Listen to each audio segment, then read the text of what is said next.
Hello friends, இப்போ நீங்க பார்த்துட்டு இருக்கிறது நம்ம தோட்டத்துக்கு வந்திருக்கக்கூடிய புது வரவு. நம்ம தோட்டத்துல ஏற்கனவே நிறைய ரகங்கள் இருக்கு கத்திரியில. அதெல்லாம் நீங்க அறுவடை பண்ண வீடியோஸ்ல நீங்க பார்த்துருக்கலாம் எவ்வளோ ரகங்கள் இருக்குன்னு. அதுல இந்த வருஷமும் நிறைய ரகங்களை சேர்த்திருக்கேன். அதுல இதுவும் ஒண்ணு. இந்த மாதிரி நீளமா இருக்கக்கூடிய கத்திரி ரகங்களை வழுதுணைங்கான்னு சொல்லுவாங்க. இந்த வழுதுணையில நம்ம கிட்ட 2 ரகம் இருக்கு. இது வந்து நீளமா ஒரு ஊதா நிறத்துல வரக்கூடிய காய் இது. இதே மாதிரி பச்சை நிறத்துல வரக்கூடிய காய்களும் இருக்கு. அதை அடுத்த அறுவடையில பார்ப்போம்.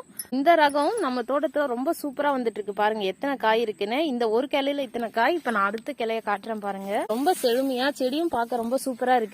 காய்களும் நல்லா பெரிய சைஸ்ல வருது ஃப்ரெண்ட்ஸ். ரொம்ப சாஃப்டா இருக்கு. காய் பார்க்கும் போதே ஆசையா இருக்கு. பாருங்க எவ்வளவு அழகா இருக்கு பாருங்க ஃப்ரெண்ட்ஸ். காய் நல்லா நீளமா வருது. இதுலயே நம்ம வேங்கேரி கத்திரின்னு ஒரு ரகம் பார்த்திருப்போம். ஆனா இது வேங்கேரி கத்திரி இல்ல. அதை விட கொஞ்சம் தடிமனா, கொஞ்சம் நீளத்துல கொஞ்சம் கம்மியான அளவுல தான் வருது. பாருங்க ரொம்ப சூப்பரா இருக்கு. இந்த கத்திரி ரகம் உங்களுக்கு பிடிச்சிருக்கான்னு கமெண்ட்ல சொல்லுங்க. Okay friends, thank you.